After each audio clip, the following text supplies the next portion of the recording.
Greetings, ladies and gentlemen. Welcome to Pop Culture Clash. My name is John Santo. Marcus Beer is out this week. As a matter of fact, we've been out for a few weeks due to PAX and other holiday stuff and intrusions weekends. and things like that.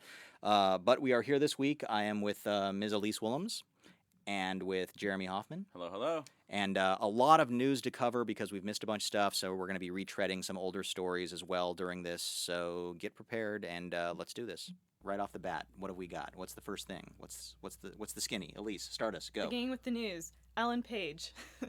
Ellen Page has she was conducting an interview and revealed that she would have some interest in being in a Kitty Pryde movie if Joss Whedon took the helm on it. And why would she want to play Kitty Pryde? I mean, she's played Kitty Pryde. Has she? Yes. Really? In what Santa. film? 2006, X-Men: The Last Stand. Fascinating. Yes. And so she would like to. And so wait a minute. So how do you feel about that? I'm a little biased. I'm not. You know how I'm not really. I don't get know. the I whole don't know how Ellen you feel. Page That's why I'm thing. asking. I don't. I appreciate that she's a good actress, but I don't really get the big Ellen Page appeal. So for me to a standalone movie with her doesn't really strike me. But Jeremy, are you a big Ellen Page Kitty Pryde fan? I mean, I think the Kitty Pryde stuff was so minimal in the last movie. Yeah. Fun fact, though, Ryan Stevens' favorite X-Men is Kitty Pryde. Really? Oh, Yes. Why is that? I have no idea.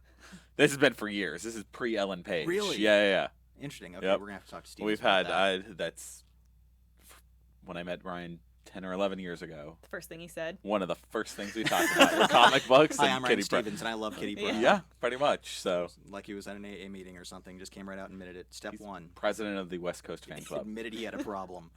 So odds of this happening, nil. I'd say 0 to 0%. Okay. I mean, listen, I'm all in for Joss doing anything, but he's probably a little busy with the Marvel movies, and since Kitty Pryde falls under The Fox. Fox right. and X-Men, I doubt that they're going to ever make that work. Right. At this point, he's got Agents of S.H.I.E.L.D., Wave 2 of the Avengers. Right. Plus, he's, I'm sure, consulting on every single spin-off movie. Yeah. In some way, just looking at the scripts, making sure that they all fit into his script. So, Right. I think unlikely to happen. I do like the spin-off X-Men movies. I think there are characters strong enough in the X-Men to do spin-offs with. I don't know if Kitty Pryde's one of them. I mean, the Wolverine movies have been, at least the last Wolverine movie was fun. Wolverine was very solid, I thought. Yeah. Until that last kind of 10% when it turned into just ridiculousness. Yeah. But When I thought when overall, it turned into a comic book movie. Yeah. overall, I thought the movie was good. So I think there's room for standalone X-Men movies. I just don't know if Kitty Pryde's the one to go with. Right. But Joss Whedon himself, of course, has been up to some tricks this week by casting Ultron for the Avengers: Age of Yep. Ultron, and that person is going to be played by James Spader, Cannes award-winning actor James Spader for Sex, Lies, and Videotape in 1989. Thoughts, feelings? Is he only going to be a voice? Do we know? They haven't announced that yet, correct? I'm sure it's just a voice. Okay. Ultron's the ultimate killing robot. They're not going to wrap him up in tinfoil and have him walk around? I don't know. There's been some really good theories kind of roaming around the internet about how Ultron's going to be formed. I know you posted one Yeah. on Facebook that I got way too caught up and read. Oh, And I really? think a lot of it, I think Ultron's most likely going to be a voice, just a voice.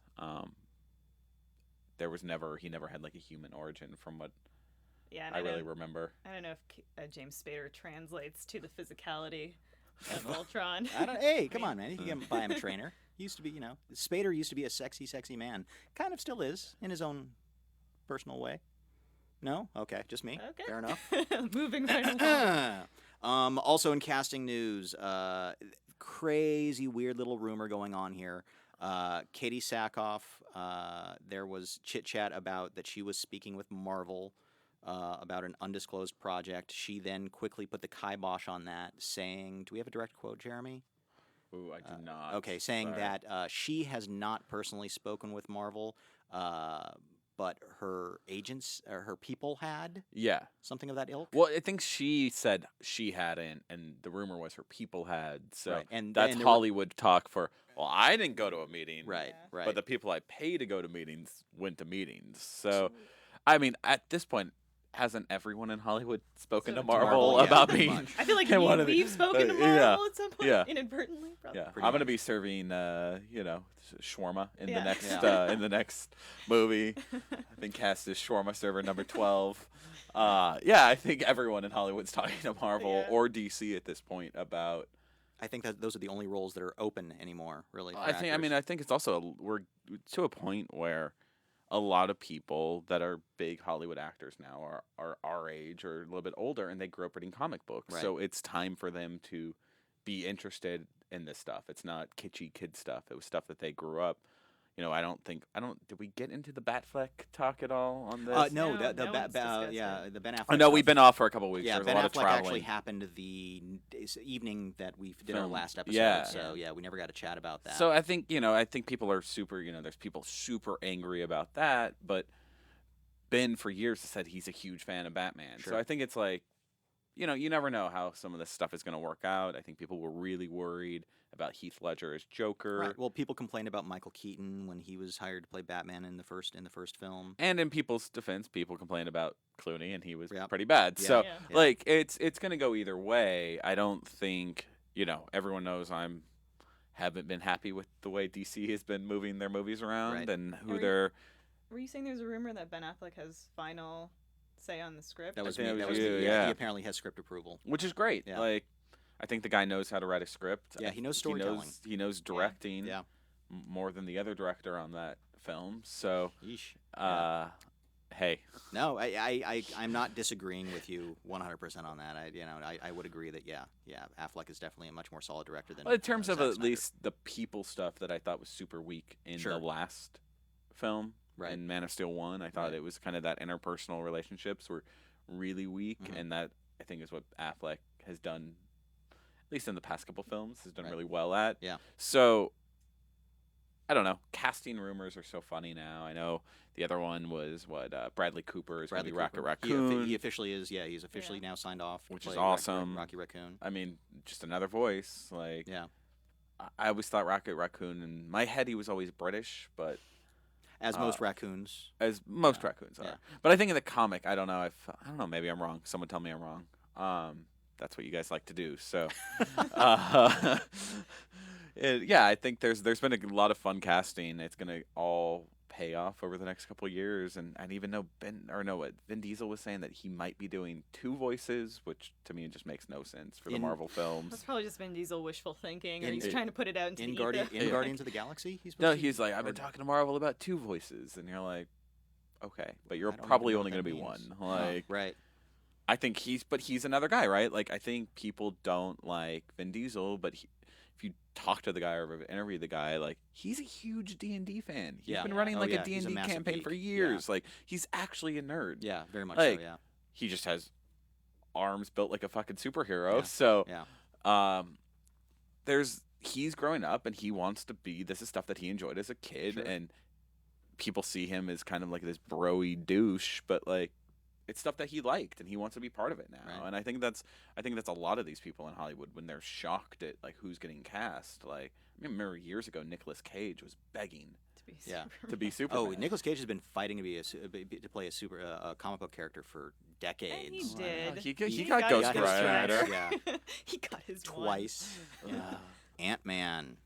Ant-Man is a definite go to be directed and written by Edgar Wright, and was supposed to come out fall of 2015, Originally set for November 6, 2015, and has now been moved pushed up. To spring? July Summer. 17th. Summer. Right in like the heat of all the comic book movies. Yep. They're going to throw it right out in the middle of it.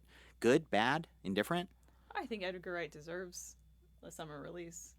I mean, Do you think though do you feel that Ant-Man, especially in the summer of Age of Ultron and the new Star Wars movie and Well, here's the thing, Lord right? knows what else? Ultron's out on May 1st, so it's out a couple months Okay. beforehand. Okay. And what's the teaser going to be at the end of Ultron? If it sets up Ant-Man, Right, that's a good point. you're going to have the biggest audience that you're going to have, you'll be able to retain your audience. and you're going to be able to retain your audience because 2 months In later. 2 months' time. That's a very So good if they point. do something really cool, or they're able to sneak him into the film, Right. at least as some sort of cameo, that could be a great trailer, commercial, promo piece for Ant-Man. Right. And I think this summer was relatively weak, like Yeah. all things considered, movie wise. So to have that stacked summer for as a moviegoer, I'm looking forward to it. Fair enough. Yeah, and after we've all seen World's End. I thought it was perfect. It's It was one of my fantastic. favorite summer movie. Yeah. Elise is making that face. No, I liked it. I did. I really liked it. I sat next to you during the movie. Don't I had to, don't turn it on for the camera. I really liked it, but that's a whole other thing. Well, really you saw it liked twice, right? I did see it twice Oh, because nice. I was getting a little tired during the first viewing. We did do a 6-hour movie marathon that night. So I yes. So you liked I did see it twice, and upon second viewing, it was brilliant. Yeah. It was absolutely brilliant. It's my favorite of the three. It was. Ooh. I know 'cause everybody. I get why people love Shaun of the Dead, and I do love Shaun of the Dead. Don't get me wrong on that. I actually think Shaun of the Dead is a incredibly well executed film that just teeters this great line between comedy, horror, and not nostalgia. I don't know what I mean, just the raw emotions of having to deal with loved ones passing on and stuff like that. I think it just kind of walks this tightrope that's fantastic. I just thought that World's End is Wright's and Peg's most grown-up movie. I think dealing with a main character that was tough to like at first. I mean, he's really grating. He's a hard character to get into. You know, Peg's character is really kind of rough, and the guy's got some major problems. And most of the movie focuses on his selfishness and his inability to kind of cope with what his issues are. And I don't know. I thought World's End was just phenomenal. Just blew me away. Really, it's easily top 3 or 4 movies of the year so far for me. Yeah, I think I've been thinking about Simon Pegg's character in that because he was super grating at the beginning, but then the last 2 movies he's sort of been playing like the straight-laced, almost to Nick Frost. Yeah. They went opposite in this one. So maybe he was just trying to enjoy, for once, being like, I get to be the wild crazy, one. outlandish. Yeah. But no, World's End, fantastic. Edgar Wright, Ant-Man, summer 2015. We're looking forward to that. Fingers crossed that everything goes okay. Yep. Hopefully by that point in time, we won't be burnt out on comic book movies. Always a possibility. But luckily, if comic books die, we'll still have Star Wars. Why? Because in 2015, Star Wars, with its new potentially rumored title, real big rumor, the title is... Go ahead. A New Dawn. All right. And why would it be called A New Dawn? It makes no sense to me. Why? I mean, is it because it focuses on solos? No. Kids? No, because it's playing off of... A New Hope? Yeah, there you go. All right. Good job. Good job. I don't know. But it is supposed to be surrounding, like, Han Solo's kids, correct? No I think idea. no one knows anything about the right plot now. details, yeah. Like I think Maybe that was at just this a loose- point they've thrown out. They've pretty much said all those all those comic books, novels, Yeah, none of that's video canon. games, none of that shit counts. Yeah. And they've always said that. There's levels of canon Yeah. at Lucas, Yeah. where it's like on, Lucas actually wrote it, always takes over, and then there's I think novels, and then there's like 3 different levels. Right. So it's always been questionable where the movies could kind of retcon anything they want. Right. But now I think they've just said, go away. Right. Like, we're doing our own thing. I mean, there's been some great novels that happened with like Shadows of the Empire, Right. the whole Thrawn Yep. trilogy was great, where I'd love to see that movie. But at that point, how are you going to get, they have to figure out a way, right? There's going to have to be a jump in years because there's been a jump for Carrie Fisher Sure. and Harrison Ford and Mark Hamill. Like, they're not They wake up the next day and they're old. old. Yeah, It's so a there's new there's gonna have to be, it's 40 years after the Yeah. Wow, 40. They haven't gone that bad. Wow. Have you seen? Oh. Maybe it was just like pure speculation then that I was reading that it would be about like Han Solo and Leia's children. Yeah, I think a lot of people are guessing that that's where you're gonna go. Because I mean, if anything, I'm hoping those characters that we know and love, and as much as we love them, I hope they have very minimal roles in these films. Mhm. Like, I think Mark Hamill's gonna be your Yoda. He could be running the Jedi Academy. He's not gonna be the one actually out doing anything. I'm hoping he's in one of those big, weird, comfortable chairs with a bunch of aliens sitting around him with purple Just hair. chilling, Chilling, talking about the Force. right?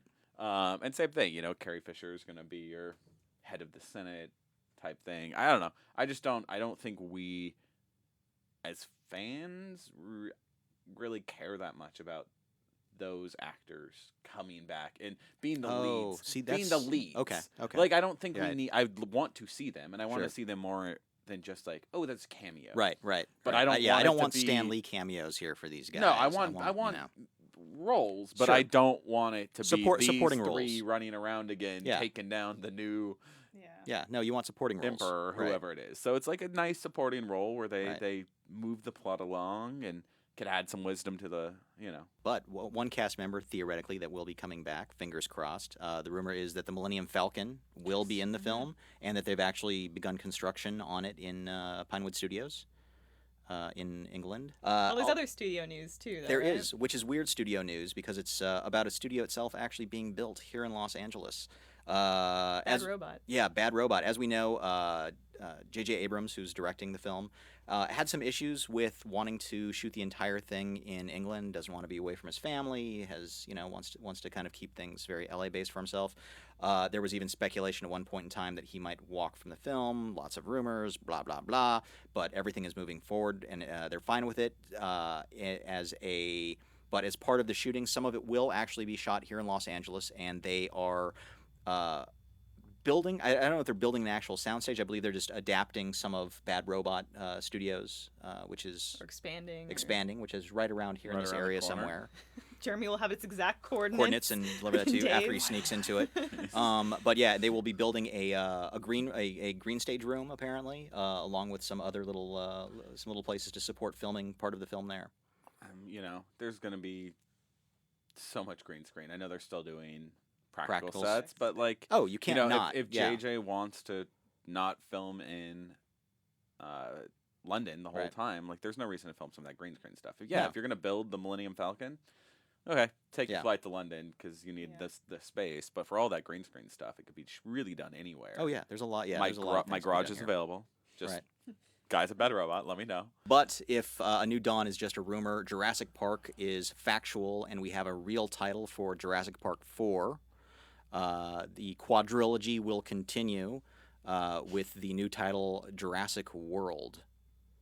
They went out on a limb on that one. I feel like Feel- they could have feel the gone silence. land first, like Right. Jurassic Land, Right. and then go World, World. go out, Yeah, you know, stagger just it. do what Disney says, Yeah. and then we go Jurassic Space, and then we go Universe.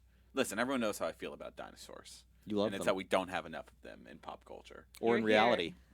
I'm wearing my Super Time Force shirt Yeah. today. Yeah, to we wa- show my support for the dinosaurs. There's a Skateboarding floating around dinosaurs. out there online is a Jurassic World. What did they call it? A There's show reel? pitch. A pitch reel, pitch, yeah, and Yeah. it was which was wonky at best. But Jeremy has Um, a theory. There's rumors that was for the game, Right. That was a pitch for the movie. I know there's been multiple games have been pitched over the years. Oh, there have been multiple movies pitched Telltale over the did years. that. So Mediocre game a couple of years ago before they hit it big with Yeah. Walking Dead. So yeah, I mean, honestly, more dinosaurs. Yeah. Just in anything. There was that crazy. What was the one you were telling me about yesterday?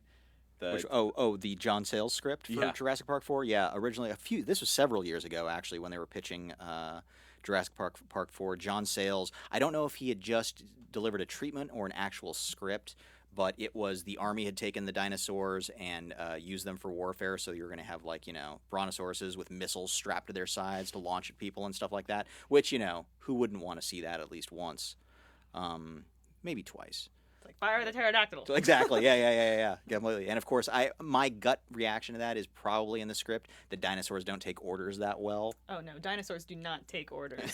They- There's one thing I've learned Their working in the brain- entertainment industry. Street, yes. Dinosaurs. babies, Right. pets, Never work with babies, dogs, and dinosaurs. dinosaurs. Never work with. Yeah. Yeah. So Jurassic World due out in 2016. Is that correct? It can't come soon enough. Sorry, I'm now watching episodes of Dino Riders. Good lord. Yep. That's what this has become. Oh, okay. Oh, you start. If we're gonna talk about arming the dinosaurs, Dino Riders. Okay. Now I know what I'm gonna be watching this weekend. Thanks. Ran for 3 months in 1988. Wow. I was 6. I want- It was amazing. You were 6? Oh, You're dating yourself. God. Okay. What? Nothing. No, nothing. I just didn't realize you were that Sorry, young. you were 27. Yeah, something like that. Probably. I Yeah. was 2, Santo. All right. Yeah. See? Come on, old man. Moving on.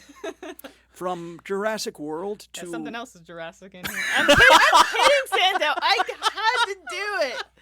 Oh, I'm sorry. That's okay. I can take it. was it. just the timing and the Yeah, no, it progression worked well. of the- It I'm worked well. sorry. You Don't apologized too apologize. quickly. Don't Yeah. apologize. There's no point to apologize. I'll get you back. Once the cameras stop rolling. Yeah. sit Well, down. it's always good to mock your editor. Yeah, Yeah. that's right. Yeah, I'll just cut it right out. Yeah. Breaking Bad, which will be ending in 3 weeks after 5 seasons, 5 amazing seasons of television, possibly considered one of the greatest television shows ever to air. Or 6 weeks of After Dino binging on Riders. Netflix. Yeah, Which I've been Wait, doing. Oh, you know what? So- I'll tell you what. This is really fascinating.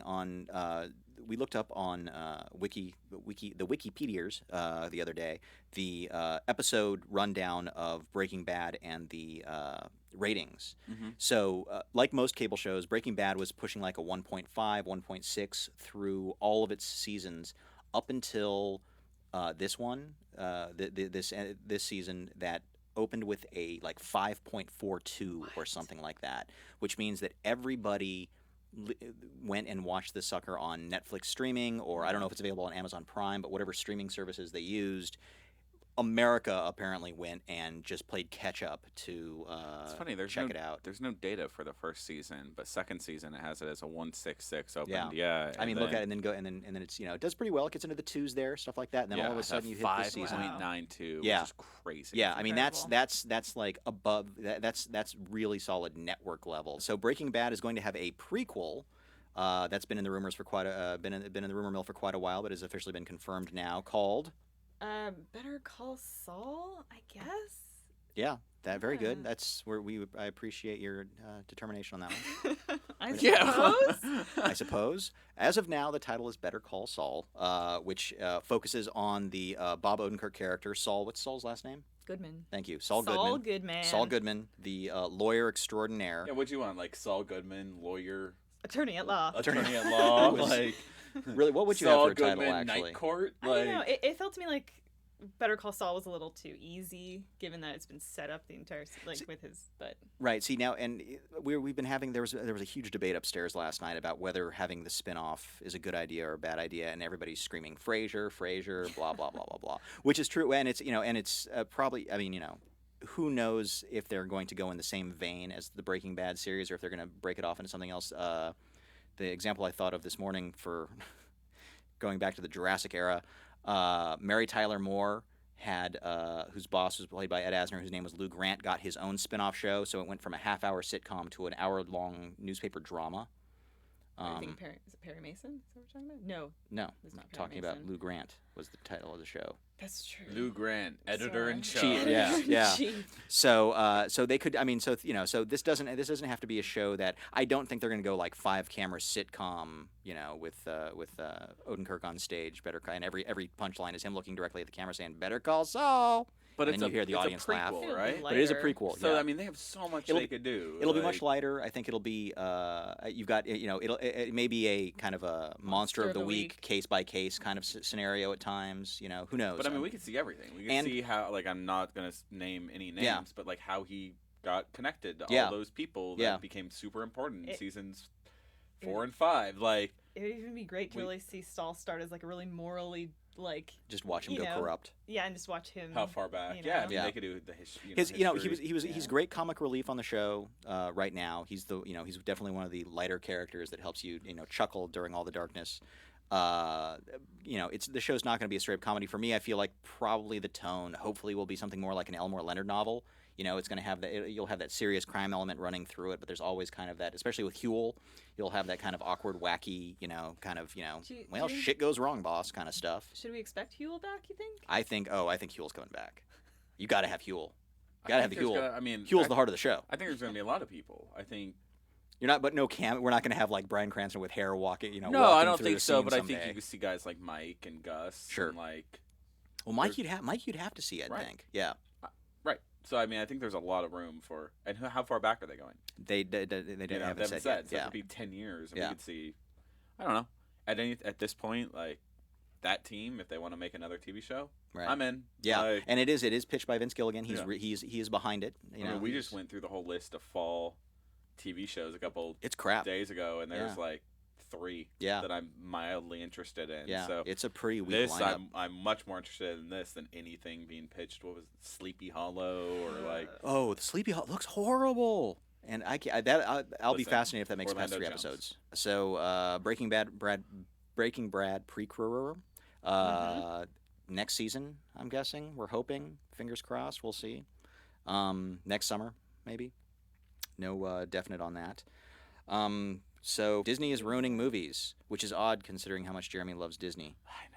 But you're the one who wrote this. I did put together the rundown for this, and the title is Disney's Ruining Movies. So they're doing these re-releases, which are always fun, and their big thing for the past couple of years is, hey, we're going to re-release Little Mermaid, Lion King in 3D. 3D, right? Fine, that's cool. Fair enough. It's easy conversion. I like those movies enough that I'd go see them again. They're fun experiences to see. And then they just did this thing, and they announced it at D23 a couple weeks ago, and I think I was so emotionally angry and distraught about it, I think I blocked it out. Did you just faint? Until you brought it up again yesterday, and I was like, ah! So what I'm talking about here is Disney is now doing a thing where you could go see Little Mermaid in the theaters. I believe it starts next weekend. And you could bring your iPad along and download an app and follow along the movie and play games and have a sing-along while using your iPad. iPads and movies are the worst idea ever. Officially called Second Screen Live, right? Officially called ruining the movies. Yeah. Because it's just at this point, here's the problem, right? Yeah, go. Well, no, about this a lot. I've been thinking about this. I mean, there's a one lot too, of so go problems with this. ahead. Yeah, okay. But you're going to take little kids to a movie and they're going to take their iPads. Sure. And now you're training a whole generation yeah. of moviegoers that it's okay to take electronic devices into a film and use them. Okay. And that's what I don't like. Okay. It's not I don't even know what movies would be appropriate for this. None would. But it's just you're telling kids, yes, it's okay to do this. And how are you going to tell them it's only okay with The Little Mermaid, but it's not okay with Finding Nemo 2? Right. Yeah. Right? Interesting. No, I completely agree with you. How try to have logic with a 3-year-old. It's not going to happen. No, not going to happen. It's not going to happen. And it's just it's going to cause problems, and it's just why? I don't understand. This is something re-release the Blu-ray, add the app in it. This is an at-home experience. This is where kids are watching these movies 60, 70, 80, 500 times over and over and over again. You know, when I was little, my little sister just would watch Little Mermaid probably twice a day. It's great, put the app out, let them use it at home. But movies doing this, it just seems like a ridiculous cash grab for a re-release. Disney cash grab? I Never. know. I know what I'm saying here. I know how everything I'm saying sounds Qu'est-ce que ridiculous. Do you feel differently, Santa? A little bit, yeah. Yeah, my eyes have been opened. I mean, do I feel differently? Yeah, No, no. Actually, I hate to say it. It's funny because I wasn't thinking of Jeremy's protecting our future, which I didn't. Which I didn't ponder. The attention span of. Yeah. you gotta remember, I'm the futurist. At You're the right. site You are the here. futurist. Yeah. For me, it was kind of well, they already do. You've already got. They are specific screenings for specific reasons, et cetera, et cetera. You've got the baby screenings and stuff floating and I around think that's town where you can great. take your little Totally kids. cool Yeah. where What's they it called? Stars and Strollers. Stars and Strollers. And they keep Yeah. the lights on Cute. a little bit more, and they Yeah. lower the audio. That's great. Right. That's an experience, Right. right? That is taking something that's a problem, which is little kids in movies. Sure. and Yeah. Parents wanting to take their kids and have an enjoyable experience, but understanding that the kids may cry, right? Right. So Yeah, that's no, working I'm with with you. it. Yeah. This is adding a problem. I'm with you. No, I know. I get. I think. I mean, it's funny. I beforehand, I was going to simply say that hey, it's okay to have little kids go in. It's a screening specifically for them. We're smart enough to stay away because gonna go see a Disney film by myself about a bunch of kids. A little creepy. But the whole training kids to be more. I mean, it's tough to keep people off their cell phones in theaters as is right now. Right. That's a fascinating theory. I look forward to seeing how that plays out in the future. You'll allow it? Yeah, no, I'm down with you now. You're right. Let's keep them out. Let's keep them out. Keep the iPads out of our theater and in the bedroom, where they belong. Yeah. All right, so we're going to take a break for just a couple seconds here. When we come back, we're going to be discussing RoboCop: Escape from Tomorrow, a little bit on horns, and we'll also be announcing our title for our next week's book club. So stay with us.